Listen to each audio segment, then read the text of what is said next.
ওদের চারজনের মধ্যে সবার আগে ইন্টারভিউ শেষ হয়েছে গৌতমের। বড় রাস্তায় এসে গৌতম অপেক্ষা করছিল সৌম্যদীপের জন্য। অবশ্য বেশিক্ষণ অপেক্ষা করতে হলো না। ইন্টারভিউ দিয়ে বাকি তিনজনও নেমে এলো কিছুক্ষণের মধ্যেই। ঘড়িতে সবে বেলা 12:30। ভুবনেশ্বর স্টেশনে যাওয়ার অটো খুঁজছে গৌতম। আজ বিকেলে করমণ্ডল এক্সপ্রেসে রিটার্ন টিকিট কাটা আছে হাওড়া যাওয়ার। সৌম্যর জন্যই এতক্ষণ অপেক্ষা করছিল। হাত মেলাতে এগিয়ে গেল গৌতম। চলি রে বন্ধু, পরে আবার দেখা হবে। কিন্তু সৌম্য, তোর কি ব্যাপার? তোর মতো ব্রিলিয়ান্ট স্টুডেন্টদের তো গুগল, ফেসবুক এই সব জায়গায় বিদেশে চাকরি করার কথা। তুই যদি উড়িষ্যায় চাকরি খুঁজিস তাহলে আমরা যাই কোথায়? না রে, আমি এখন বিদেশে যেতে পারবো না। বাবা খুবই অসুস্থ। আমার কথা ছাড়, লেখাপড়ায় তুই কম কিসে রে? চাইলে তুইও বিদেশে জব পাবি। আচ্ছা, বাদ দে এখন। আমি চললাম, পরে কথা হবে। পিছন থেকে চেঁচিয়ে উঠল সুস্মিতা। এই, কোথায় যাচ্ছ তুমি? এখন কিন্তু বাড়ি ফেরা হবে না তোমার। মানে? মানে তুমি যখন ইন্টারভিউ দিতে ঢুকলে তখনই আমরা তিনজনে প্ল্যান করে নিয়েছি। প্ল্যান? কিসের প্ল্যান? ট্যুর প্ল্যান, জগন্নাথ দেবের মন্দির দর্শন। ওয়াও, তাই নাকি? তাহলে আমার রিটার্ন টিকিটটা, এটার কি হবে? মনে করো তুমি রিটার্ন টিকিট কাটোইনি। আমাদের সঙ্গে পুরীতে গিয়ে পুজো দিয়ে তারপর আমরা সবাই একসাথে কলকাতায় ফিরব। সৌম্য এসে পিঠ চাপড়ে দিল গৌতমের। থেকে জানা, এরপর চাকরি বাকরি হয়ে গেলে কেরিয়ার, সংসার নিয়ে আমরা সবাই নিজের নিজের মতো ব্যস্ত হয়ে পড়ব। তখন চাইলেও আর পারবো না এরকম একসাথে ঘুরতে। ঘাড় নেড়ে সৌম্যর কথায় সম্মতি জানালো গৌতম। ঠিকই তো, এরপর আমরা সবাই কে কোথায় ছিটকে যাব, আবার কবে দেখা হবে, কোনো ঠিক নেই। আইডিয়াটা মনে ধরেছে গৌতমের। শুধু গৌতম নয়, সৌম্য, চন্দ্রা সবাই খুশি সুস্মিতার এই আকস্মিক ট্যুর প্ল্যানে। বাঙালি মাত্রই পুরীর প্রতি একটা দুর্বলতা থাকে, তার ওপর সবাই নিজের নিজের কেরিয়ার গড়তে চলেছে। ঈশ্বরের আশীর্বাদ খুবই প্রয়োজন। সৌম্য অনেকক্ষণ ধরে খুটুর খুটুর করেই চলেছে তার মোবাইলে। তাই দেখে ছটফট করে উঠল সুস্মিতা। কখন বলতে আবার রুদ্রর সঙ্গে দেখা হয়ে যায়, কিছু বলা যায় না। যত তাড়াতাড়ি সম্ভব চলে যেতে হবে এই এলাকা ছেড়ে। কি করছো বলো তো তখন থেকে? গাড়ি বুক করলাম, এখনই আসছে। ও তাই? বাহ, খুব ভালো। কিছুক্ষণের মধ্যেই সাদা রঙের একটা মারুতি সুইফট ডিজায়ার এসে হাজির। গৌতম সামনে গিয়ে বসলো ড্রাইভার সিটের পাশে। পিছনের সিটের মধ্যিখানে সৌম্য, ওর বাঁদিকে চন্দ্রা আর ডান দিকে সুস্মিতা। গাড়ি চলতে শুরু করলো পুরীর উদ্দেশ্যে। সবচাইতে খুশি হয়েছে সুস্মিতা। মায়ের কথা মতো পুরীতে তো যেতেই হতো। ভাগ্য সুপ্রসন্ন, তাই একা যেতে হলো না, সাথে তিনজন সঙ্গী পেল। খুবই উচ্ছ্বসিত সুস্মিতা। এরকম আনপ্ল্যান্ড ট্যুরে কিন্তু আলাদা একটা থ্রিল আছে, কি তাই না? থ্রিল? আজ সকালে তো ব্যাচমেট রুদ্র ও যা খেল দেখালো, ওই ইডিয়েটটা যাদবপুরে চান্স পেল কি করে? আমি তো সেটাই ভেবে পাচ্ছি না। সৌম্যদীপের কথায় চন্দ্রা বলে উঠল, জেনারেল কাস্ট হলে চান্সই পেত না, কোটায় পেয়ে গেছে। ওই মুভিটা দেখেছো তুমি, মুন্না ভাই এমবিবিএস? হ্যাঁ, দুবার দেখেছি, একবার সিনেমা হলে আর একবার টিভিতে। রুদ্র ঠিক ওই রকম দাদাগিরি করতো কলেজে। পরীক্ষা হলে প্রথমে কোশ্চেন পেপার বাইরে ফেলে দিত জানলা গলিয়ে, আর জানলার ঠিক নিচে অপেক্ষা করতো ওর চেলা চামুন্ডারা। তারপর সিনিয়র দাদাদের দিয়ে কোশ্চেন সলভ করিয়ে চোতা পাঠিয়ে দিত রেইন পাইপে। স্যারেরা সব বুঝেও না দেখার ভান করে থাকতেন। গৌতমের এইসব আলোচনা একদম ভালো লাগছে না। কোথাকার কে রুদ্র? এই ছাড় তো, বাদ দে ওই সব। কথায় বলে না, উঠলো বাই তো কটক যাই। তোদের হয়েছে সেই অবস্থা। কথা নেই বার্তা নেই, এক্ষুনি পুরী যেতে হবে। সামনের সিট থেকে পিছন দিকে ঘাড় ঘুরিয়ে সুস্মিতাকে উদ্দেশ্য করে ঠেস মারা কথাটা গায়ে মাখল না সুস্মিতা। অবশ্য হাসতে হাসতেই কথাটা বলছিল গৌতম। তার তীব্র প্রতিবাদ জানালো সৌম্যদীপ। তোদের হয়েছে সেই অবস্থা মানে? তোদের কথাটা একদম বলবি না। বাই উঠেছিল সুস্মিতার, তাই আমরা যাচ্ছি। কি সুস্মিতা, ঠিক বললাম? সুস্মিতা মনে মনে ভাবছে, সে যতই আমাকে রাগানোর চেষ্টা করো, আমি রাখছি না। ওদের দিকে তাকিয়ে মৃদু হেসে উঠল। বুঝেছি বুঝেছি, তোমরা ছেলেরা ঠাকুর দেবতাকে অত ভক্তি শ্রদ্ধা করো না। আচ্ছা ঠিক আছে, ধরে নাও তোমরা না হয় সমুদ্রে স্নান করতেই পুরী যাচ্ছ। আমি আর চন্দ্রা জগন্নাথ দেবের পুজো দিতে যাব। কি রে চন্দ্রা, যাবি তো পুজো দিতে? সুস্মিতার কথায় এক বাক্যে সায় দিল চন্দ্রা। অবশ্যই, পুরী যাচ্ছি আর পুজো দেব না, তাই আবার হয় নাকি? গৌতম ইশারায় কথা বলছে সৌম্যর সঙ্গে। কিরে, সুস্মিতা রাগলো না তো? আর কি ফোন দিয়ে আটা যায়? জব্দ করতে হবে, প্ল্যান বের কর। চারজন চাকুরি প্রার্থীর মধ্যে সবাই যে সবাইকে আগে থেকে চিনতো না, আজ সকালে এদের আলাপ হয়েছে এটা কেউ বুঝতেই পারবে না। এদের কথাবার্তা শুনে খুব অল্প সময়ের মধ্যেই দারুণ বন্ধুত্ব হয়ে গেছে ওদের মধ্যে। বোঝাই যাচ্ছে দুটো দিন খুব আনন্দে কাটবে পুরীর ঘন নীল সমুদ্র সৈকতে। এদিকে যে যার ধান্দায় আছে। ক্যাবের ড্রাইভারটা ওড়িয়া হলেও বাংলা ভাষাটা ভালোই বুঝতে পারে। চালাক চতুর ছেলে, ঠিক বুঝতে পেরে গেছে এদের আগাম কোনো পরিকল্পনা ছিল না পুরী বেড়াতে যাওয়ার। তার মানে হোটেল বুকিং করা নেই। পুরীতে গিয়ে যদি এদেরকে বুঝিয়ে সুঝিয়ে কোনো একটা হোটেলে নিয়ে যেতে পারি, ভালো কমিশন পাওয়া যাবে হোটেল ম্যানেজারের কাছ থেকে। যেহেতু ক্যাবটা সৌম্য বুক করেছে, তাই এই চারজনের মধ্যে সৌম্যকেই ওর মনে হয়েছে ডিসিশন মেকার। যা কিছু সিদ্ধান্ত নেওয়ার এই সৌম্যই নেবে। তাই সরাসরি প্রশ্নটা করেই ফেললো সৌম্যর দিকে ঘাড় ঘুরিয়ে। ইয়ে সাহেব, आप लोगों का होटल লাগবে তো বলবেন? আচ্ছা, হোটেল দিয়ে দিব, একদম সমুন্দর কে পাস। ড্রাইভারের মতলবটা বুঝতে একটুও দেরি হয়নি সৌম্যর। ঠিক আছে, আমাদের জন্য ছেলেটা যদি কিছু কমিশন পায় তো পাক, কোনো অসুবিধে নেই। অল্প বয়সী ছেলে, ব্যবহারটাও ভালো। কত বয়স হবে? বড়জোর বছর 20। হয়তো ওর ফ্যামিলির মধ্যে একমাত্র রোজগারে সংসার চলে। ছেলেটাকে নিরাশ করলো না সৌম্য। হ্যাঁ, হোটেল তো লাগবেই। তার আগে তোর নামটা বলতো। রাজু, রাজু সাউ। ঠিক আছে রাজু, তুই আমাদেরকে একটা ভালো হোটেলের ব্যবস্থা করে দে তো। ভালো বলতে কোনো হাইফাই হোটেল বলছি না কিন্তু। কিরকম হোটেল লাগবে বলুন সাহাব? স্বর্গদ্বারে হোটেলের তো অনেক রেট, অত বাজেট আমাদের নেই। একটু দূরে কোথাও, নিরিবিলি অথচ সমুদ্রের ধারে এরকম হোটেল থাকে না, রেটটা একটু কম। হ্যাঁ সাহাব, সেরকম আছে তো, লেকিন আপকো আনে জানে জ্যাদা খরচ লাগ যায়েগা। সুস্মিতারও খুব পছন্দ হয়েছে এই রাজু ছেলেটিকে।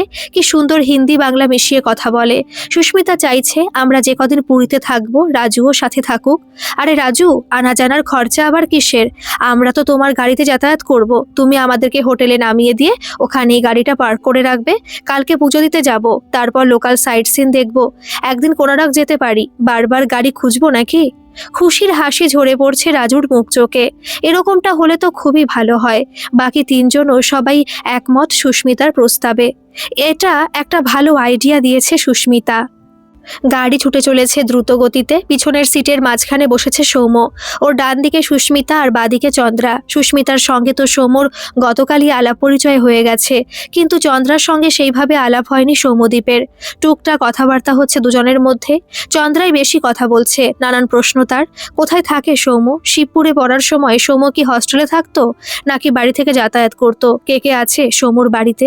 চন্দ্রার এই অনাবশ্যক অতিরিক্ত কৌতূহল একদম ভালো লাগছে না সুস্মিতার। খালি মনে হচ্ছে সৌম্যর সঙ্গে আমার আলাপ চন্দ্রার আগে হয়েছে, তাই আমার অধিকার ওর চাইতে বেশি। চন্দ্রার অত কথা জিজ্ঞেস করার তো কোনো দরকার নেই, চুপ থাকতে পারছে না। হঠাৎ আচমকা মিথ্যে অভিনয় জুড়ে দিল সুস্মিতা। উফ, মাথাটা কি ভীষণ যন্ত্রণা করছে আমার। সুস্মিতার মুখ চোখ দেখে উদ্বিগ্ন হয়ে সৌম্য হাত রাখলো সুস্মিতার কপালে। না, জ্বর নেই। হঠাৎ এরকম হলো কেন? আচ্ছা দাঁড়া, একটু অপেক্ষা কর, আমি দেখছি সামনে মেডিসিনের দোকান আছে কিনা। না না, ওষুধ লাগবে না। আসলে জানলা দিয়ে রোদ্দুর আসছে তো, রোদ্দুরে আমার মাইগ্রেনের যন্ত্রণা হয়। ভালো মনে চন্দ্রা বলে উঠল, তুই তাহলে আমার জায়গায় চলে আয়, আর আমি তোর জায়গায় গিয়ে বসছি। দেখ, এই পাশটায় একদম রোদ্দুর নেই। বলেও ফ্যাসাদে পড়েছে সুস্মিতা। এখন যদি চন্দ্রার সঙ্গে সিট পাল্টাপাল্টি করে তাতেও তো কোনো লাভ হবে না। সৌম্য তো সে দুজনের মাঝখানেই রয়ে গেল। না রে থাক, সিট পাল্টাপাল্টি করতে হবে না। কেন? দেখ না, দেখ এদিকটায় তো একটুও রোদ্দুর নেই। চন্দ্রা অবাক। রোদ্দুরের জন্য মাইগ্রেনের যন্ত্রণা হচ্ছে, তাও সিট চেঞ্জ করতে চাইছে কেন? আসলে কারণটা কিন্তু ঠিক বুঝে ফেলেছে সৌম্যদীপ। ব্রিলিয়ান্ট স্টুডেন্ট তো। আসল কারণটা হলো চন্দ্রার পাশে সৌম্যর বসাটা। সুস্মিতা মেনে নিতে পারছে না। তুই তাহলে মাঝখানে বস। কি রে, বসবি? হ্যাঁ। মৃদু আপত্তি তুলল চন্দ্রা। মাঝখানে তো একটু হলেও রোদ্দুর আসবে। আমার সিটটায় কিন্তু একদম রোদ্দুর ছিল না। সৌম্য পাল্টা যুক্তি দিয়ে থামিয়ে দিল চন্দ্রাকে। ঠিকই, কিন্তু গাড়িটা তো আর একটানা সোজা যাবে না।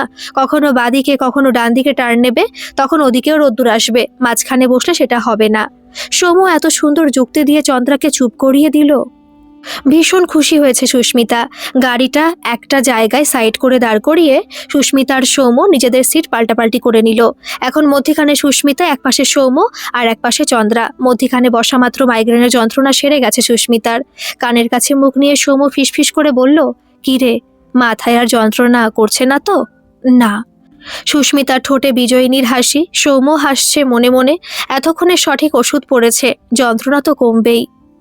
গাড়ির ভেতরে চারজন যুবক যুবতী হাসি ঠাট্টা গল্পে আড্ডায় এমন মেতে উঠেছে, কখন যে কিভাবে ওরা জগন্নাথ ধাম পৌঁছে গেল টেরই পায়নি কেউ। পুরী অবশ্য বেশি দূরেও নয় ভুবনেশ্বর থেকে। আচমকা চোখের সামনে হঠাৎই পরিবর্তন ঘটে গেল সামনের দৃশ্যপটের। দু চোখের সামনে ভেসে উঠল দিগন্ত বিস্তৃত ঘন নীল সমুদ্র, যেন হাতছানি দিয়ে ডাকছে ওদের। বারবার কিনারে ঢেউ আছড়ে পড়ে, যেন আহ্বান জানাচ্ছে সুস্বাগতম যৌবনের দূত। গাড়ির মধ্যে বসে ছোট্ট শিশুর মতো অনাবিল আনন্দে লাফিয়ে উঠল সুস্মিতা। ইয়া, দেখো দেখো কি অপূর্ব দৃশ্য! হাওড়া চলে যাচ্ছিলে না তুমি?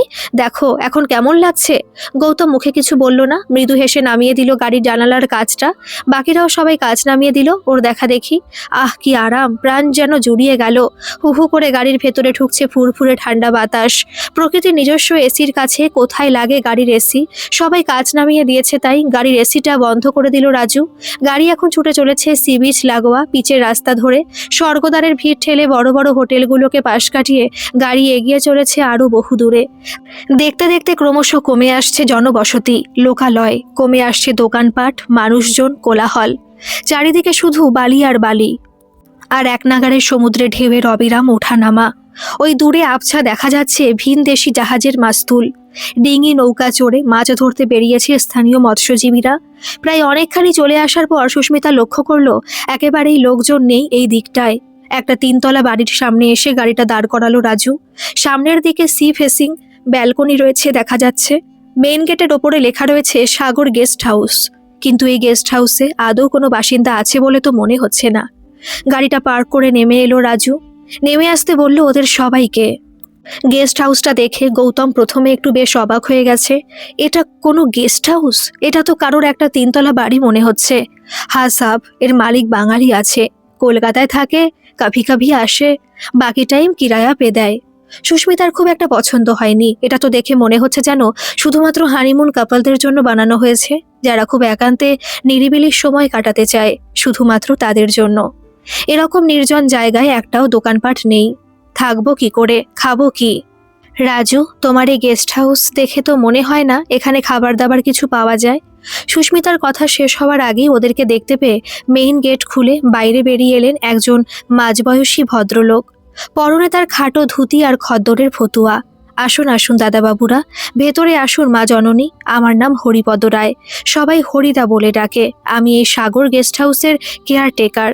গাড়ি থেকে লাগেজ নামাতে ব্যস্ত হয়ে পড়লেন হরিবাবু। তাই দেখে সুস্মিতা আঁতকে উঠল। বাবার বয়সী একজন লোক তার লাগেজ বইবে? কাকু আপনি ছাড়ুন, কিচ্ছু ভারী নেই, আমি নিয়ে যেতে পারবো। হরি কাকার আপত্তি অগ্রাহ্য করে নিজের লাগেজ নিয়ে রিসেপশন রুমে গিয়ে ব্যাগটা নামিয়ে রাখলো সুস্মিতা।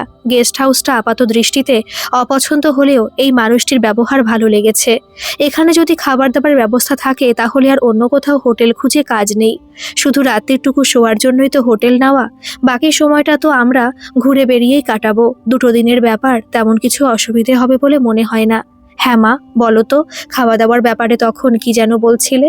হরি কাকা আগ্রহ ভরে তাকিয়ে রয়েছেন। ওনার প্রশ্নের জবাব দিতে তাগিদটা সৌম্যদ্বীপের, কারণ শুধুমাত্র সৌম্যর কথাতেই এত দূরে সস্তার গেস্ট হাউসে আসা হয়েছে। এখন যদি খাওয়া দাওয়া করতে আবার স্বর্গদ্বার পর্যন্ত যেতে হয় তাহলে খুব চেঁচাবে সুস্মিতা। সৌম্য তাই আগেভাগেই বলে উঠল, কাকু বলছিলাম, লাঞ্চ টাইম তো হয়ে গেল, দুপুরের খাবারের কি ব্যবস্থা আছে এখানে? খাবার দাবার এখানে সবই পাওয়া যায়, যা চাইবেন পাবেন। একজন রাঁধুনিও আছে, কিন্তু কি একটু আগে থাকতে বললে সুবিধে হয়। বলুন কি খেতে চান আপনারা? ঘন্টাখানেকের মধ্যেই বানিয়ে দেবে। ঠিক আছে, মেনুটা পরে বলছি, আগে রুমগুলো একটু দেখান আমাদের। হ্যাঁ হ্যাঁ স্যার, চলুন। দেওয়ালে ঝোলানো চাবির গোছা থেকে দুটো চাবি হাতে নিয়ে সিঁড়ি দিয়ে ওপরে চললেন হরিবাবু। ওনার পিছনে পিছনে বাকি চারজন। সি ফেসিং পাশাপাশি দুটো রুমের দরজা খুলে দিলেন উনি। ঘরগুলো ধা চকচকে না হলেও বেশ পরিষ্কার পরিচ্ছন্ন। ব্যালকনিটা তো খুবই বড়সড়। মুখোমুখি দুখানা বেতের চেয়ার পাতা রয়েছে। ওখানে বসে সূর্যাস্ত দেখতে দেখতে ভালোই সময় কেটে যাবে। এই ঘরের ব্যালকনি থেকে পাশের ঘরের ব্যালকনি হাত বাড়িয়ে ছোঁয়া যায়, এতটাই কাছে। জমিয়ে আড্ডা দেওয়া যাবে 4 জনে মিলে। বাইরে থেকে আপাত দৃষ্টিতে গেস্ট হাউসটা তখন থাকার অযোগ্য বলে মনে হচ্ছিল, কিন্তু ভেতরে ঢোকার পর সবারই মতামত পাল্টে গেছে। মোটামুটি বেশ পছন্দই হয়েছে এই সাগর গেস্ট হাউস। সুস্মিতা আর চন্দ্রা একটা রুমে থাকবে, আর তার পাশের রুমটায় থাকবে সৌমু আর গৌতম। এটাই ফাইনাল। ট্রলি ব্যাগটা খুলে ফেললো সুস্মিতা। এই তোরা কে কি খাবি? মেনু ফাইনাল করে অর্ডার দিয়ে দে, আমি ড্রেস চেঞ্জ করতে যাচ্ছি। সমুদ্রে নামবো, তোরাও রেডি হয়ে নে। সুস্মিতা আগেই নিয়ে এসেছিল সমুদ্রে নামার পোশাক, ওটা হাতে নিয়ে বাথরুমে চলে গেল ড্রেস চেঞ্জ করতে। হরিবাবু দাঁড়িয়ে আছেন খাবারের অর্ডার নেওয়ার জন্য। 3 জনের মধ্যে আলোচনা চলছে মেনু নিয়ে। দেরি হয়ে যাচ্ছে, এরা তো স্নান করে এসেই খাবার চাইবে, তাই তারা দিলেন হরিবাবু। আমি বলি কি, দুপুরবেলায় সাদা ভাত খেয়ে নিন, রাতের দিকে না হয় হাত রুটি আর মুরগির ঝোল রেঁধে দেব। তাতে আপত্তি নেই কারোর, কিন্তু তার সঙ্গে কি কি পাওয়া যাবে? এদের আলোচনা সুস্মিতা শুনতে পাচ্ছে বাথরুম থেকে। হরিবাবু জানালেন কি কি আয়োজন করতে পারবেন দুপুরের মেনুতে। সাদা ভাত, মাছের মাথা দিয়ে ডাল, ঝিরঝিরে আলু ভাজা, একটা 5 মেশালি সবজি, পমফ্রেট কালিয়া, টমেটোর চাটনি আর পাঁপড়। মেনুটা সবারই পছন্দ হয়েছে। বাথরুম থেকে ড্রেস চেঞ্জ করে বেরোতে বেরোতে সুস্মিতা বলল, কাকু সবজি ফবজি লাগবে না, তার বদলে 1 পিস পমফ্রেট ভাজা করে দিন। সবজিতে সৌমরও আপত্তি ছিল, ওর অত ভালো লাগে না শাকসবজি খেতে। সায় দিল সৌম, হ্যাঁ কাকা, ও যা বলবেন তাই করে দিন।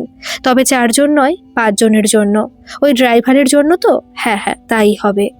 এবারে আপনারা স্নান সেরে আসুন, আমি যাই, গিয়ে রান্নার ব্যবস্থা করি।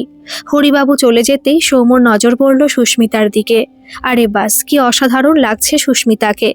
ডিপ ব্লু কালারের সুইম স্যুট পরেছে, হাতাওয়ালা স্কার্ট, তার সঙ্গে হাঁটু অবধি লং প্যান্ট, একসাথে জোড়া দেওয়া 1 পিস সুইম স্যুট। সুস্মিতার গায়ের ফর্সা রংটা যেন ফেটে বেরোচ্ছে নীলাভ ড্রেসে। সুইম স্যুটটাও সুস্মিতা খুব সুন্দর ক্যারি করতে পারছে, জড়তা নেই, কোথাও উগ্রতা নেই এতটুকু। সৌমর সঙ্গে চোখাচোখি হতেই একটু যেন লজ্জা পেয়ে গেল। মৃদু হেসে চলে গেল ব্যালকনিতে। হাওয়ায় এলোমেলো করে দিচ্ছে সুস্মিতার একরাশ রেশমি চুল। সৌম আর গৌতম চলে গেল নিজেদের রুমে। চন্দ্রা চলে গেল ওয়াশরুমে তার ড্রেস চেঞ্জ করতে। গৌতম কিছুই আনেনি সঙ্গে করে। ওর তো রিটার্ন টিকিট কাটা ছিল, ও কিভাবে জানবে এদের পাল্লায় পড়ে হাওড়ার বদলে পুরীতে আসতে হবে? অগত্যা গেস্ট হাউসের দেওয়া তোয়ালেটা জড়িয়ে নিল কোমরে। সৌম্য অবশ্য বুদ্ধি করে একটা বারমুডা সঙ্গে এনেছিল, ওটাই কাজে লাগবে এবার। 3/4 চেক বারমুডাটা পরে নিল সৌম্য। খালি গায়ে বারমুডা পরে সৌম্য নিজের রুমের ব্যালকনিতে এসে দাঁড়াতেই চোখাচোখি হলো এই রুমের ব্যালকনিতে দাঁড়ানো সুস্মিতার সঙ্গে। এর আগে সৌম্যকে কখনো খালি গায়ে দেখেনি। ওহ, কি হ্যান্ডসাম লাগছে। সুন্দর স্বাস্থ্য, জিম করে ফোলানো মাসেল নয়, ন্যাচারাল পেশিবহুল বাইসেপস, কোমরে এতটুকু মেদ নেই, বুক ভর্তি কোকড়ানো লোম, দারুণ পুরুষালী চেহারা তো। চন্দ্রা কি করছে কে জানে, ওয়াশরুমে গেছে বোধহয়। সৌম্যর প্রশ্নে এমন মুখ বেঁকিয়ে সুস্মিতা উত্তর দিল, ভাবখানা যেন আমার তো আর খেয়ে দিয়ে কোনো কাজকর্ম নেই, কে কোথায় গেছে বসে বসে তার খেয়াল রাখবো। ওয়াশরুমে গেছে বোধহয়, এই বোধহয় কথাটা কেন বলল? নিজের বান্ধবী তথা বর্তমান রুমমেট চন্দ্রা, সে কোথায় গেল সুস্মিতা জানে না। মনে মনে হাসছে সৌম্য। পরীক্ষা নিচ্ছিল সুস্মিতার, দেখছিল চন্দ্রার কথা তুললে কেমনভাবে রিয়াক্ট করে সুস্মিতা। তার মানে আমি যেটা ভাবছিলাম ব্যাপারটা এখন সেই দিকেই গড়াচ্ছে। বেশ, তাহলে এরপর দেখা যাক কতখানি জলে কত ঢেউ খেলে। চন্দ্রার প্রসঙ্গ ওঠাতে একটু যেন রাগ হচ্ছে সুস্মিতার মনে। চন্দ্রার ব্যাপারে হয়তো খোঁজ খবর নেওয়ার কিসের দরকার সৌম্যর? বারবার ভাবছে, কিন্তু না, বিরাট কিছু খুঁজে পাচ্ছে না। কই, তেমন কিছুই তো জিজ্ঞেস করেনি সৌম্য। হতে পারে এমনই ক্যাজুয়ালি চন্দ্রার কথা জিজ্ঞেস করছিল, স্নান করতে যেতে দেরি হয়ে যাবে তাই। আচ্ছা, তাও কেন জেলাসি হচ্ছে আমার? সুস্মিতা নিজেই নিজেকে প্রশ্ন করছে। আচ্ছা, এখানে আসার সময় গাড়ির মধ্যে তখন কি হলো আমার? সৌম্যর পাশে চন্দ্রাকে কিছুতেই সহ্য করতে পারছিলাম না কেন? সৌম্যর ব্যাপারে এত অধিকার বোধ কেন আসছে আমার মনে? আমাকে রাগানোর জন্যই কি ইচ্ছে করে জিজ্ঞেস করলো চন্দ্রা কি করছে? বেশ, আমিও নির্লিপ্ত থাকবো এবার। অত সহজে রাখবো না তো আমি। কিরে, বাড়িতে ফোন করবি না? সৌম্যর কথায় টনক নড়ল সুস্মিতার। ইস, তাই তো, বেমালুম ভুলে গেছি। বাবা মা কত চিন্তা করছে। ইন্টারভিউ কেমন হলো, ওখান থেকে বেরিয়ে যে পুরী চলে এলাম, একবারও মনে হয়নি বাড়ির কথা। এরকম কেন হচ্ছে আমার? কোনোদিন তো এরমন ভুল হয়নি। কলেজ থেকে বাড়ি ফিরতে দেরি হলে বা টিউশন পড়ে ফিরতে রাত হলে কতবার মাকে ফোন করতাম, মাও বারবার খোঁজ নিত কত দূরে আছি, ফিরতে অটো পেয়েছি কিনা। মা তো আমাকে ফোনে পাচ্ছে না, আমারই তো উচিত ছিল মাকে ফোন করা। এহে, বড্ড ভুল হয়ে গেছে। হ্যাঁ, এইবার করব। তোমার ফোনটা দেবে? এখান থেকে হাত বাড়িয়ে দিলে নিচে পড়ে যেতে পারে। চল, তুই আর আমি বিচের দিকে এগোই, ওরা পরে আসবে খন। গৌতমদা যাবে না? ও পটি করতে ঢুকেছে, ও আর চন্দ্রা পরে আসবে। চল আমরা এগোই। ঠিক আছে, চলো তাহলে। এই চন্দ্রা, আমরা এগোলাম রে, তুই লক করে পরে আসিস। আচ্ছা, ঠিক আছে। বালির ওপর দিয়ে পাশাপাশি হেঁটে চলেছে সৌম্য আর সুস্মিতা। নরম তুলতুলে খালি পায়ের নিচে চিকচিকে গরম বালি, হাঁটতে কষ্ট হচ্ছে সুস্মিতার। এক হাত দিয়ে ধরে আছে সৌম্যর ডান বাহু। ওফ, কি কঠিন মাসেল বাহু বলি। নিজের মনেই হাসছে সুস্মিতা। কিরে, হাসছিস কেন? কিছু না, তুমি চলো। কিছুটা এগোতেই সামনে দেখে প্লাস্টিকের একটা গোল টেবিল, তার মাথায় একটা বেশ বড় সাইজের রঙিন ছাতা টাঙানো, 4টে প্লাস্টিকের চেয়ার পাতা। ডাব বেচছে কালো কুচকুচে একজন ডাবওয়ালা, সাদর অভ্যর্থনা জানালো ওদেরকে দেখতে পেয়ে। আইয়ে সাহাব, ম্যাডাম বৈঠিয়ে। এরকম নির্জন একটা জায়গায় হঠাৎ একজন ডাবওয়ালার সন্ধান পাওয়া যাবে ভাবতেই পারেনি সুস্মিতা। খুশি মনে চেয়ার টেনে বসে পড়ল সৌম্যর পাশে। দোঠো ডাব দিজিয়ে, মিঠা হোগা? জি সাব, বহুত মিঠা। দুজনের জন্য দুটো ডাব ছাড়িয়ে স্ট্র দিয়ে দুজনের হাতে তুলে দিল ডাবওয়ালা। সত্যি জলটা খুব মিষ্টি।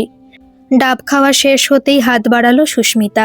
তোমার ফোনটা দাও তো একটু, মাকে ফোন করব। লকটা খুলে দিয়ে সৌম্য ফোনটা তুলে দিল সুস্মিতার হাতে। আজকাল কারোর ফোন নাম্বার কেউ মুখস্থ রাখে না, তবুও মা আর বাবার ফোন নাম্বার, এই দুটো নাম্বার সুস্মিতার মুখস্থ। ডায়াল করলো মায়ের নাম্বারে, রিং হচ্ছে। হ্যালো মা। কিরে তুই, সকাল থেকে একটা ফোন নেই, কিছু না? আমি তো চিন্তায় চিন্তায় অস্থির হয়ে পড়েছিলাম। তোর ফোন ঠিক হয়নি? ইন্টারভিউ কেমন হলো? কোথায় তুই এখন? মায়ের প্রশ্নের ঠেলায় প্রাণ ওষ্ঠাগত, বলেই চলেছে এক নাগাড়ে। ওফ মা, একসঙ্গে কত প্রশ্ন করো তুমি। বলছি বলছি, সব বলছি। এটা আমার বন্ধু সৌম্যর ফোন। আমরা একই ট্রেনে ভুবনেশ্বর এসেছিলাম। ইন্টারভিউ খুব ভালো হয়েছে। আমি জানতাম ভালো হবেই। জানিস, আজকে ভোরবেলায় উঠে তেমাথার জগন্নাথ মন্দিরটা, ওখানে পুজো দিয়ে এলাম তোর নামে। তা হ্যাঁ রে, তোকে যে বলেছিলাম পুরীতে গিয়ে পুজো দিতে, মা আমি তো এখন পুরীতেই, কাল সকালে পুজো দিতে যাব। বাবা, খুব ভালো করেছিস। আর কে আছে সঙ্গে? আমরা 4জন আছি। চন্দ্রাকে মনে আছে তোমার? ওমা, মেয়ের কথা শোনো, তোর জন্মদিনে এসেছিল তো, বলেছিল মাসিমা আপনার হাতের চিলি চিকেন আর ফ্রাইড রাইস দুটোই অপূর্ব। হ্যাঁ, সেই চন্দ্রাও এসেছে। আমি আর চন্দ্রা একটা রুমে আছি। আচ্ছা ঠিক আছে মা, আমি রাখছি এখন, পরে আবার ফোন করব। সাবধানে থাকিস, সমুদ্রে নামার দরকার নেই।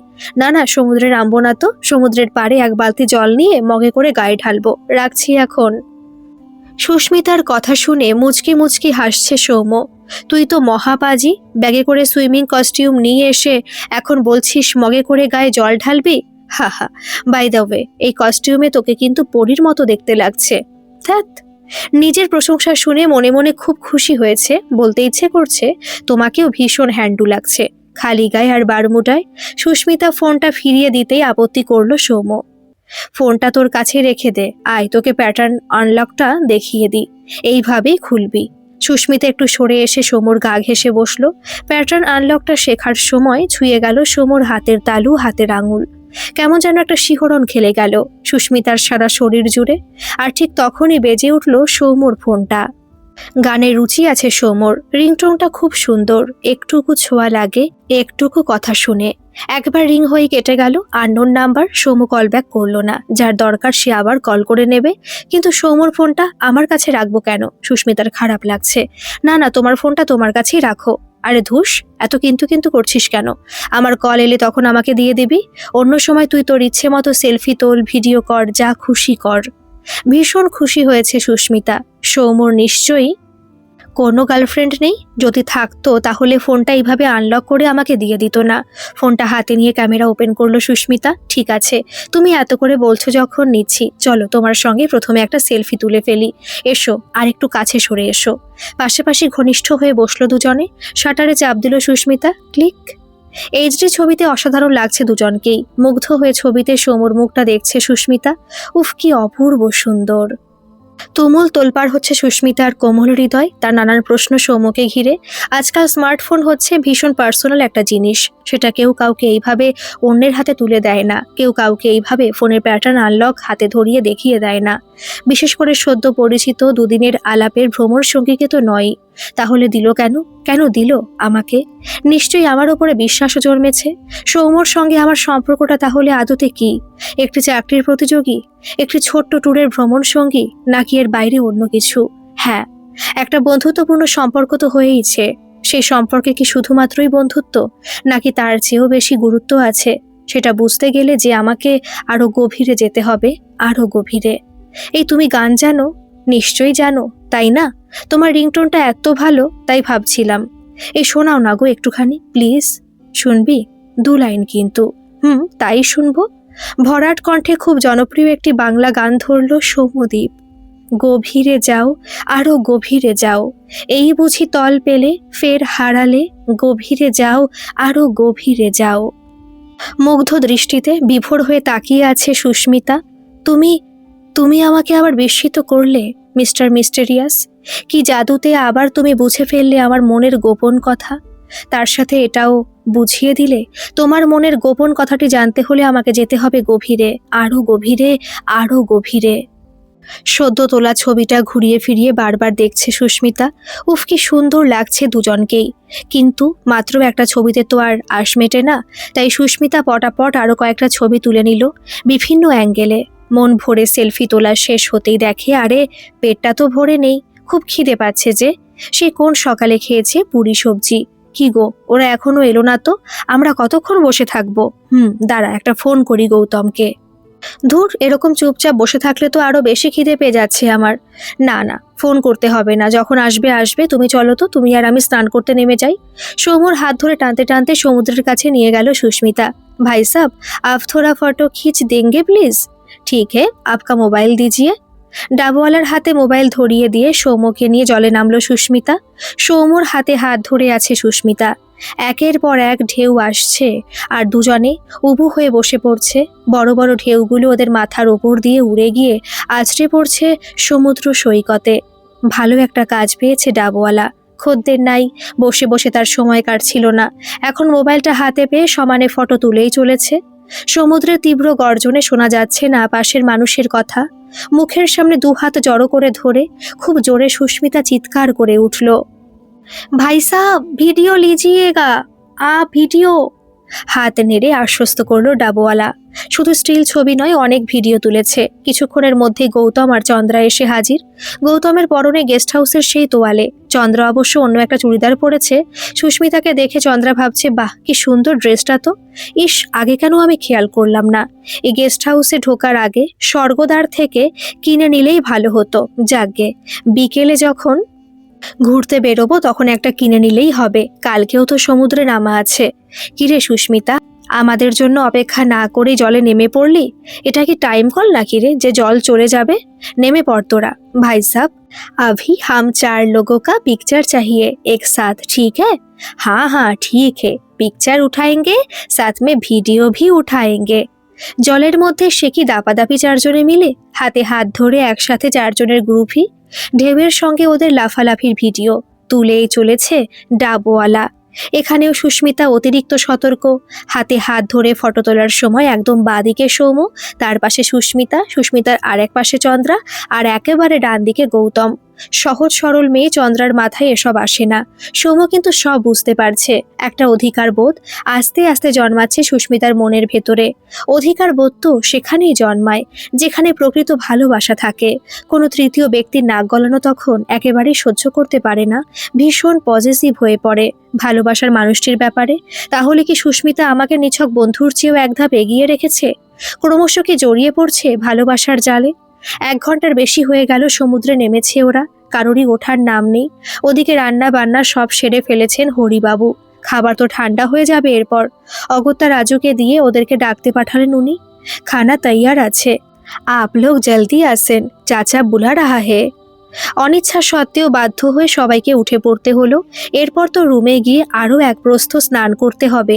নোনা জলে আর বালিতে গা ভর্তি, সারা গা কিচকিচ করছে সবার। সাগর গেস্ট হাউসটা দেখতে সাদামাটা হলেও রান্নাবান্না বেশ সুস্বাদু। একতলায় কিচেনের পাশেই ডাইনিং রুম, 4টে টেবিলে 4জন করে একসাথে 16 জনের বসার ব্যবস্থা রয়েছে। দেওয়ালে আটকানো একটা এলইডি টিভি, কাচের সাদা প্লেটে ধোয়া ওঠা ধপধপে সাদা ভাত, কাচের বাটিতে ডাল, মাছের কালিয়া সাজিয়ে পরিবেশন করছেন রান্নার মাসি। একেবারে ঘরোয়া রান্না, বাড়তি তেল মশলা নেই, বাসি খাবার গরম করে দেওয়ার রেওয়াজ নেই। সদ্য বানানো গরম গরম মাছ ভাত খেয়ে সবাই পরিতৃপ্ত। ট্রেনের জার্নিতে গতকাল রাতে ভালো ঘুম হয়নি কারোর।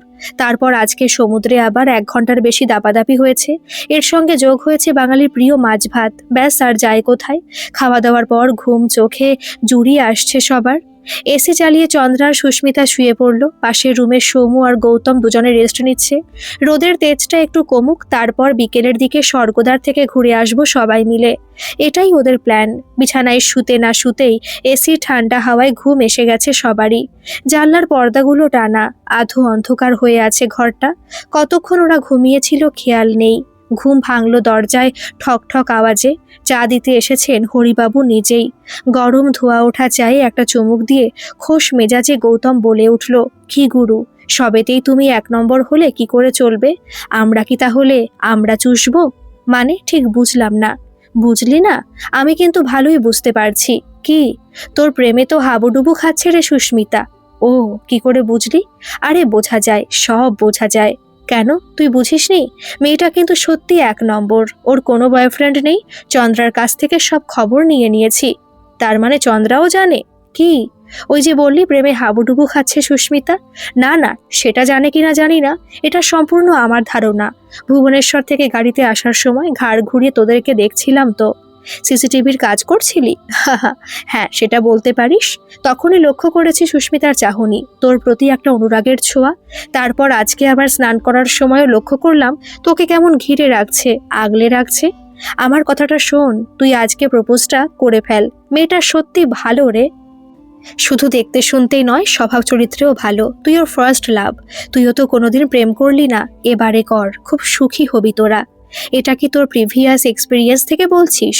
ইয়েস বস, কম প্রেম তো করলাম না, গোটা 5 হয়ে গেছে ইতিমধ্যে। কিন্তু প্রথমটা এখনো ভুলতে পারিনি। এটা তোদের দুজনেরই প্রথম প্রেম হতে চলেছে। শুধু প্রথম প্রেমই নয়, প্রথম এবং একমাত্র প্রেম। অল দ্য বেস্ট দোস্ত। ও, তোর তাহলে এখন 5ম প্রেম চলছে? না, আমার এখন হাত খালি। 5ম প্রেমটা কেটে গেল গত মাসে। ভাবছি চন্দ্রাকে ট্রাই করবো এবার। এটা হলে 6th প্রেম হবে। আর চন্দ্রা যদি তোকে অ্যাকসেপ্ট করে, বিয়ে করবি তখন? ধুস চন্দ্রাকে, ও হলো টাইম পাস। তবে হ্যাঁ, সুস্মিতা যদি রাজি হতো তাহলে বিয়ে করে নিতাম, কিন্তু ও তো তোর প্রেমে ডুবে গেছে। কথাটা বলে গৌতম লক্ষ্য রাখছে সোমুর রিয়াকশন কিরকম হয়। হঠাৎ কেমন যেন গম্ভীর হয়ে গেছে সোমুর মুখটা। তাই দেখে হো হো করে উচ্চস্বরে হেসে উঠল গৌতম। আরে ধ্যার, আমি তো ইয়ার্কি মারছিলাম। তুই কিন্তু ধরা পড়ে গেছিস সৌম্য। তোর মুখটা দেখে স্পষ্ট বোঝা যাচ্ছে তোরও ফিলিংস আছে ওর প্রতি। মুখে তুই না বললে তো মানবো না। আজকেই তুই প্রপোজ কর। সুস্মিতা আমার বন্ধু পত্নী হলে ওর সাথে মজা খুনসুটি করতে আমারও খুব ভালো লাগবে। এক হাতে চায়ের কেটলি আর এক হাতে একটা ট্রে, তাতে কয়েকটা কাপ ডিশ নিয়ে পাশের রুমে টোকা দিলেন হরিবাবু। নিন, আপনারা চা খেয়ে নিন। মোবাইলের সময়টা দেখে নিল সুস্মিতা। বিকেল 5টা বাজে। না, এবার উঠতে হবে। চা খেয়ে তারপর যাব স্বর্গদ্বার। চন্দ্রাও রেডি, কালকে সমুদ্রে নামার জন্য। এখনই গিয়ে একটা সুইমস্যুট কিনে নেবে। ওরা 4 জনে রেডি হয়ে নিচে নেমে দেখে রাজু মোছামুছি করছে মারুতি গাড়িটা। সাহাব, হোটেল আচ্ছা হ্যাঁ তো? ঠিকই হ্যাঁ, চলো আমরা এখন স্বর্গদ্বারে যাব। চালিয়ে সাব। গাড়ি আবার চলতে শুরু করলো। সিটিং অ্যারেঞ্জমেন্ট সেই আগের মতোই। মাঝখানে সুস্মিতা, একদিকে সোমু আর একদিকে চন্দ্রা, আর সামনে ড্রাইভারের পাশে বসেছে গৌতম। চলমান সিসিটিভি গৌতম কখনো লক্ষ্য রাখছে গাড়ির আয়না দিয়ে, কখনো আবার পিছনে ঘাড় ঘুরিয়ে। অবশ্য এইবারে তার লক্ষ্য সম্পূর্ণ অন্যদিকে। সোমু দেখলো গৌতম এবার আর সুস্মিতার ক্রিয়াকলাপ লক্ষ্য রাখছে না। গৌতম এখন আয়না দিয়ে চোখে চোখে কথা বলছে চন্দ্রার সঙ্গে। তার মানে গেস্ট হাউস থেকে স্নান করতে যেতে ওরা যখন দেরি করছিল, গৌতম তখন একান্তে কথা বলছিল চন্দ্রার সঙ্গে। বাহ, বেশ করিতকর্মা ছেলে তো। 6 নম্বর প্রেম পাকতে আর বেশি দেরি নেই। কিছুক্ষণ পরে ওরা সবাই যখন স্বর্গদ্বারে গিয়ে পৌঁছালো, সূর্য তখন অস্তাচলে। সানসেটের দৃশ্য ক্যামেরাবন্দি করতে প্রচুর লোকে ভিড় জমিয়েছে সাগর পাড়ে। একটা ফাঁকা জায়গা দেখতে পেয়ে গাড়িটা পার্ক করলো রাজু। গাড়ি থেকে নেমেই চন্দ্রা বলল শপিং করতে যাবে, সূর্যাস্ত দেখার অত উৎসাহ নেই ওর। গৌতমকে মনে হয় আগে থেকেই বলে রেখেছিল। গৌতমও চলল চন্দ্রার সাথে। এই সুস্মিতা, আমরা একটু কেনাকাটা করতে যাচ্ছি রে, গাড়িটা তো এখানেই থাকছে, কিছু শপিং সেরে আমরা এখানেই ফিরে আসব। কি কিনবি? ওই একটা সুইমিং কস্টিউম কিনবো, আর দেখি ওর জন্য একটা বারমুডা টাওয়েল পরে ওর অসুবিধা হচ্ছে বলছিল। সুস্মিতা হা হয়ে গেছে চন্দ্রার চালচলন দেখে। বাব্বা, এরই মধ্যে গৌতম ও হয়ে গেল। আদেকলাপনার সীমা নেই। যাক, বাঁচা গেছে, সোমর দিকে আর ভিড়বে না চন্দ্রা। ঠিক আছে, যা, বেশি দেরি করিস না যেন। কাছেই একটা বাচ্চা ছেলে মশলা মুড়ি বিক্রি করছে, ভিড় করে আছে লোকজন, বেশিরভাগই বাঙালি। সুস্মিতারও ইচ্ছে করছে ঝালমুড়ি খেতে। এই, তুমি ঝালমুড়ি খাবে? পয়সা কিন্তু আমি দেব। ঠিক আছে, তোর যখন খাওয়াতে ইচ্ছে হয়েছে খাওয়া। দুটো ঠোঙায় দুজনের ঝালমুড়ি নিয়ে সৌম্যর একটা হাত ধরে সুস্মিতা হেঁটে চলেছে সমুদ্রের কিনারে বালির ওপর দিয়ে। একটু একটু করে সূর্য ডুবে যাচ্ছে পশ্চিম দিকে। উফ, আকাশের রংটা দেখার মতো। প্রকৃতি যেন হোলি খেলছে নানান রঙের আবির দিয়ে। ক্রমশ সন্ধে হয়ে আসছে। হাঁটতে হাঁটতে লোকজনের কোলাহল ভিড় ভাট্টা থেকে ক্রমশ আরো দূরে চলে গেছে দুজনে। সূর্য প্রায় ডুবু ডুবু। এদিকটায় বেশ অন্ধকার, দোকানপাট নেই। সুস্মিতা আর সৌম্য দুজনে বসলো সমুদ্রের কিনারায়, যেখানে সমুদ্রের ঢেউ এসে মাটি ভিজিয়ে দিয়ে চলে যায়। ঠিক তার একটু পিছনে দুজনে বসলো পাশাপাশি। একান্তে মনের কথা খুলে বলতে এই তো সুবর্ণ সুযোগ। ইংরেজিতে কি একটা কথা আছে না, লাভ অ্যাট ফার্স্ট সাইট, প্রথম দর্শনেই প্রেম। হাওড়া স্টেশনে সে প্রথম দেখা থেকে সর্বক্ষণ মন জুড়ে আছে শুধুই সৌম্যদীপ। এত ভালো ছেলে, এত হ্যান্ডসাম, এত ব্রিলিয়ান্ট, কথাবার্তায় চৌখস, এত কেয়ারিং। উফ সৌম্য, তুমি তো সব মেয়েদের স্বপ্নের রাজকুমার। আচ্ছা, তখন গানের সুরে কি বললো আমায়, গভীরে যাও, আরো গভীরে যাও। ইয়েস সৌম্য, আমি যেতে চাই আরো আরো গভীরে। গভীরে গিয়ে আজকে জানতে চাই তোমার মনের গোপন কথা।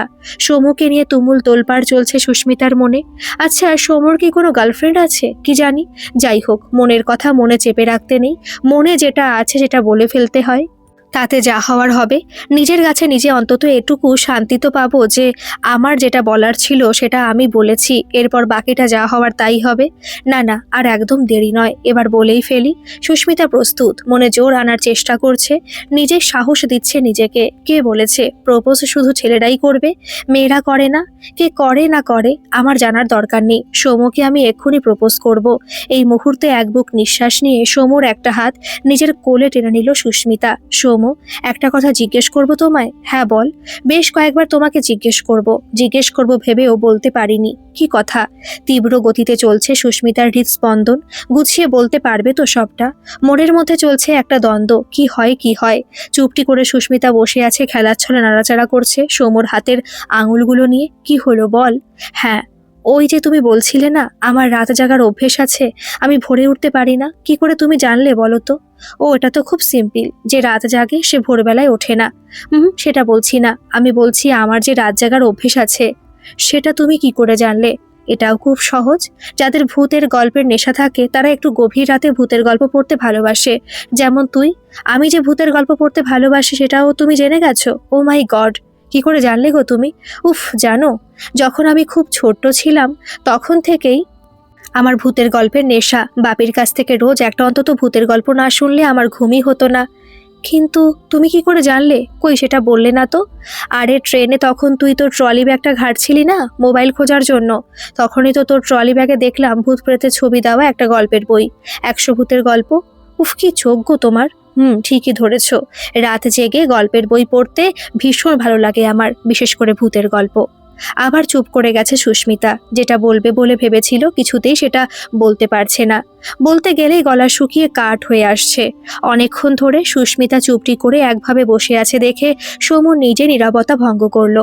তুই তাহলে ওই ভূতের কথাই বলবি বলছিলি? বর্তমান বা ভবিষ্যৎ নিয়ে কিছু বলছিলি না, তাই তো? না না, হ্যাঁ। কি রে, তোরা দুজনে এখানে বসে আছিস আর আমরা তোদেরকে খুঁজতে খুঁজতে হাঁপিয়ে পড়লাম। ফোন ধরছিস না কেন? কখন থেকে ফোন করছি। আচমকা পিছন থেকে গৌতমের গলা শুনে চমকে উঠেছে সুস্মিতা। ধর্মর করে সরে বসলো সৌম্যর থেকে একটু দূরে। ওর ফোনটা তো আমার কাছে, একদম খেয়াল করিনি গো। এমা, অনেকগুলো মিসড কল তো। ইস, এই এখন দেখলাম, কি করে কখন সাইলেন্ট হয়ে গেছে কে জানে, বুঝতেই পারিনি। সব বুঝতে পেরেছো তুমি, যাতে কেউ তোমাদের প্রেম পিড়িতে ডিস্টার্ব না করে ফোনটা তাই সাইলেন্ট করে রেখেছিলে। কথাটা গৌতম অবশ্য মনে মনেই বলল। জিজ্ঞাসু ভঙ্গিতে তাকিয়ে আছে সৌম্যর দিকে। ভ্রু নাচিয়ে ইশারায় সৌম্যকে জিজ্ঞেস করলো, কিরে হলো কিছু? প্যান্টের ধুলো ছেড়ে উঠে দাঁড়ালো সৌম্য, ঘাড় নেড়ে জানিয়ে দিল, না কিচ্ছু হয়নি। তুই ব্যাটা আর সময় পেলি না আসার? সুস্মিতাও উঠে পড়েছে, ওদের সঙ্গে হাঁটা দিল পার্কিং লটের দিকে।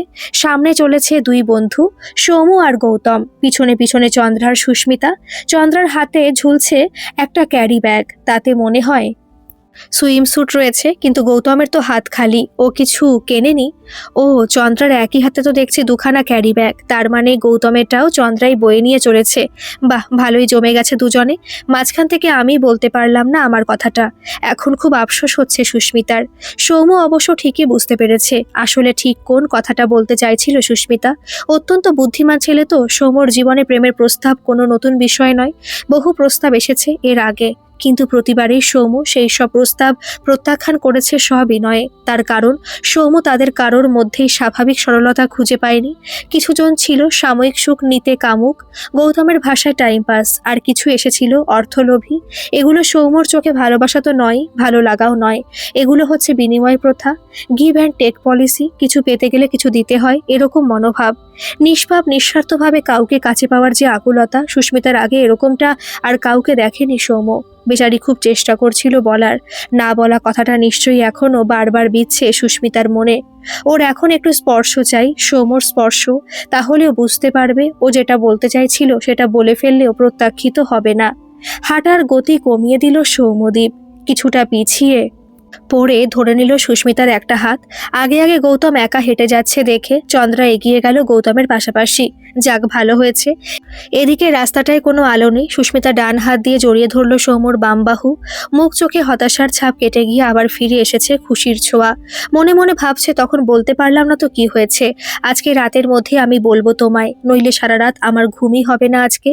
স্কুল লাইফে, কলেজ লাইফে প্রচুর প্রেমের প্রস্তাব এসেছিল সুস্মিতার জীবনে, না আসাটাই অস্বাভাবিক। যা অপরূপ সুন্দরী দেখতে, কিন্তু সুস্মিতা তখন ব্যস্ত ছিল নিজের কেরিয়ার, পড়াশোনা, এইসব নিয়ে। খেয়াল রাখতো বাবার স্বল্প রোজগারের একটা টাকারও যেন অপব্যয় না হয়। তাই কলেজ পালিয়ে সিনেমা দেখা, বন্ধু বান্ধবদের নিয়ে হই হুল্লোড় পার্টি করা, নিত্য নতুন বয়ফ্রেন্ড নিয়ে রেস্তোরাঁয় পার্কে সময় কাটানো, এগুলো ছিল সুস্মিতার কাছে বিলাসিতা, কল্পনার অতীত। তাছাড়া যে সমস্ত প্রেমের প্রস্তাব এর আগে এসেছিল তাদের কারোর মধ্যে সেই স্পার্কটা তখন অনুভব করেনি সুস্মিতা। হতে পারে সুস্মিতা তখন উদাসীন থাকতো এইসব ব্যাপারে, তাই খেয়াল করেনি। কিন্তু ট্রেনের কামরায় সেই প্রথমবার সৌম্যর সঙ্গে মুখোমুখি চোখাচোখি হওয়ার সময় যেমন ধক করে উঠেছিল হৃৎপিণ্ড, আচমকাই অত্যন্ত দ্রুত গতিতে বেড়ে গেছিল সারা শরীরের রক্ত প্রবাহ। শকড হয়ে গেছিল সৌম্যর সৌম্যকান্তি মুখখানি দেখে। ঠিক এইরকম অনুভূতি এর আগে কখনো হয়নি, এটাই সর্বপ্রথম। তারপর তো আলাপ পরিচয় হলো, জানা গেল কত কৃতি ছাত্র, কত বুদ্ধিদীপ্ত সৌম্যদীপ, কত যত্নবান সুস্মিতার প্রতি। এখন তো এমন অবস্থা হয়ে গেছে সৌম্যকে এক মুহূর্ত কাজ ছাড়া করতে ইচ্ছে করছে না সুস্মিতার। আরও নিবিড়ভাবে জড়িয়ে ধরল সৌম্যর ডান হাত। হাঁটতে হাঁটতে ওরা চারজন পৌঁছে গেল পার্কিং লটের কাছে। সেখানে গাড়ি নিয়ে অপেক্ষা করছে ড্রাইভার রাজু। কিন্তু এ কি, গাড়িতে হেলান দিয়ে এটা কে দাঁড়িয়ে আছে?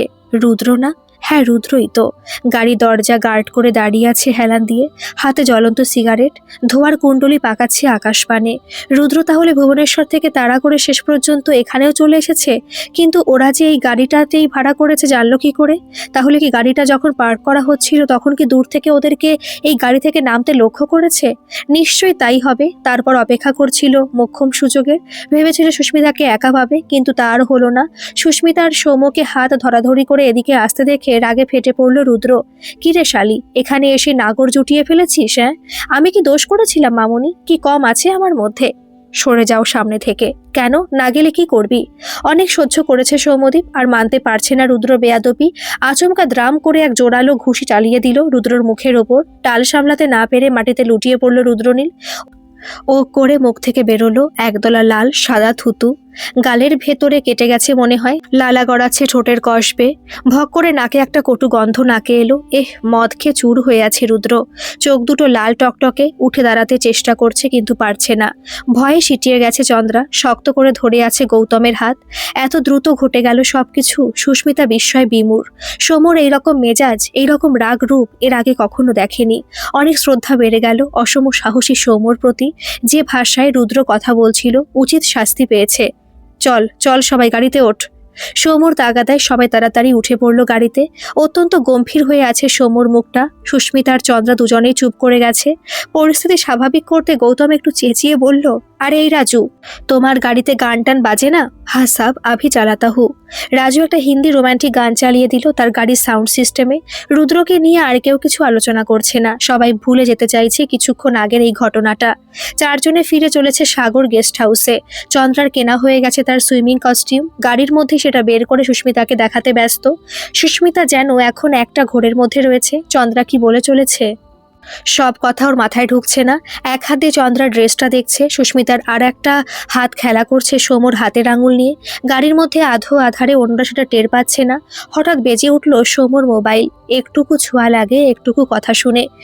এবার এক টুকরো হাসি খেলে গেল সুস্মিতার ঠোঁটে। রিংটোনটা খুব সুন্দর। সৌমুর মোবাইলটা এখন সুস্মিতার জিম্মায়।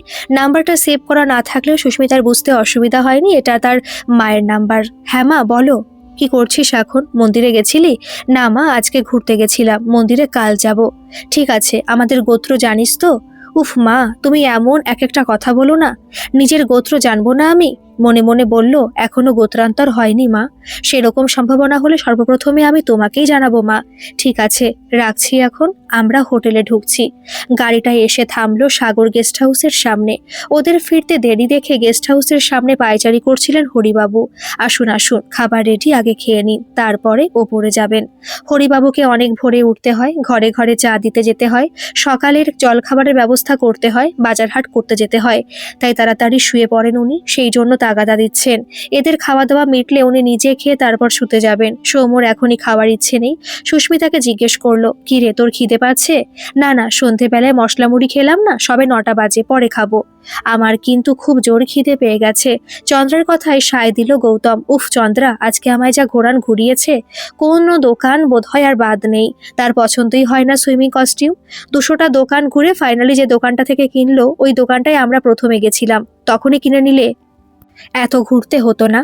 বারে, একটা জিনিস কিনবো 10টা দোকান দেখবো না? 10টা কম করে 200টা তো হবেই।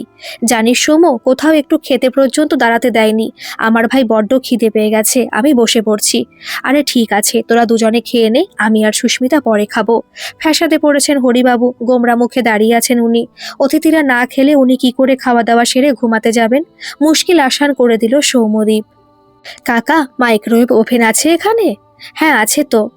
ব্যাস, তাহলে এক কাজ করুন, ওদের খাওয়া হয়ে গেলে আমাদের দুজনের খাবারটা ঢাকা দিয়ে আপনিও খেয়ে দিয়ে শুয়ে পড়ুন।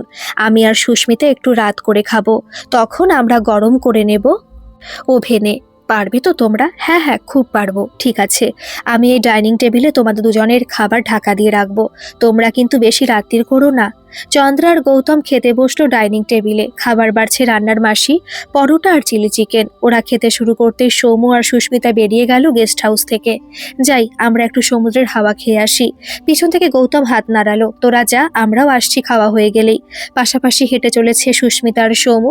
খুব অন্ধকার এই দিকটা, মোবাইলের আলোই ভরসা। একেবারে সমুদ্রের জলের কাছাকাছি গিয়ে বসলো দুজনে। সেই কথাটা এবার বলে ফেলতে হবে। সুস্মিতা মনে মনে প্রস্তুত, বেশি দেরি করলে গৌতম আর চন্দ্রা চলে আসতে পারে। সুস্মিতার মনে কত কথা তোলপাড় হচ্ছে, কোথা থেকে যে কি হয়ে গেল। একদিন আগেও যে সৌম্যকে আমি চিনতামই না, আর আজ তারই সাথে আমার জীবন এক করার স্বপ্ন দেখছি। স্বপ্নই বা বলছি কেন, সবটাই তো সত্যি। খুব বুদ্ধিমান ছেলে এই সৌম্যদীপ, আমার প্রেমিক। খুব গর্ববোধ হচ্ছে ওকে নিয়ে, কিন্তু আমাকে অ্যাকসেপ্ট করবে তো? অবশ্য না বললে জানবই বা কি করে, বলতে তো আমাকে হবেই। অপরদিকে সৌম্যর মনেও ঝড় উঠেছে, তুফান চলছে সুস্মিতাকে ঘিরে। বেচারিকে আর কষ্ট দেওয়াটা ঠিক হচ্ছে না। যতই হোক মেয়ে তো, লজ্জা পাচ্ছে মনের কথা খুলে বলতে। আমিই বরং ওকে একটু সাহায্য করি, যাতে ও সহজ হতে পারে আমার কাছে। আমিও তো ওকে ভালোবেসে ফেলেছি, কিন্তু ওই রকম প্রথাগত প্রপোজ করাটা আমার ঠিক আসে না। সত্যিকারের ভালোই যদি বাসি, তাহলে সেটা মুখ ফুটে জাহির করতে হবে কেন? অন্তরের ভালোবাসা থাকলে সেটা আপনা আপনি ফুটে বেরোবে। আচারে ব্যবহারে আমি বলে দেওয়ার পর তবে যদি আমার ভালোবাসার মানুষ বুঝতে পারে আমি তাকে ভালোবাসি, তাহলে আর কিসের বোঝাপড়া ভালোবাসার মানুষটির সাথে? অবশ্য এটাও ঠিক, সবাই যে আমার মতো হবে তারও তো কোনো মানে নেই। কেউ চায় তার ভালোবাসার মানুষটিকে জানাতে তার শ্রদ্ধার কথা, তার ভালোবাসার কথা। একই সাথে সঙ্গীর কাছ থেকে জেনে নিতে চায় তার ভালোবাসার প্রাপ্তি স্বীকার এবং সম্মতি আদায়। প্রপোজ করাটা আমার দ্বারা হবে না, আমি বরং হেল্প করি সুস্মিতাকে। যা কিছু বলার ওই বলুক। সুস্মিতা, কি বলছিলি তখন? একবার না বললি, তারপর আবার হ্যাঁ বললি। ও তখন। হুম। আবার বোধহয় কথা জড়িয়ে যাচ্ছে, বলতে পারছে না কথাটা। চুপ করে সুস্মিতা বসে আছে সৌম্যর পাশে, মুখে আর কোনো কথা নেই।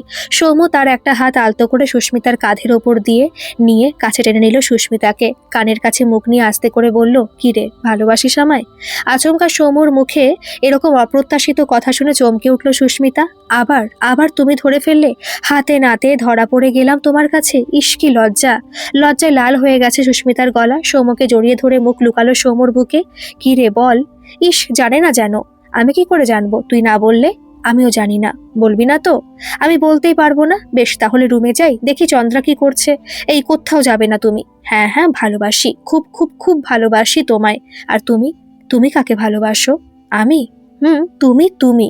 আচ্ছা, তার আগে তুই বল, কি দেখে তুই আমার প্রেমে মজে গেলি? তুই তো নিশ্চয়ই অনেক প্রস্তাব পেয়েছিলি। হ্যাঁ, অনেক।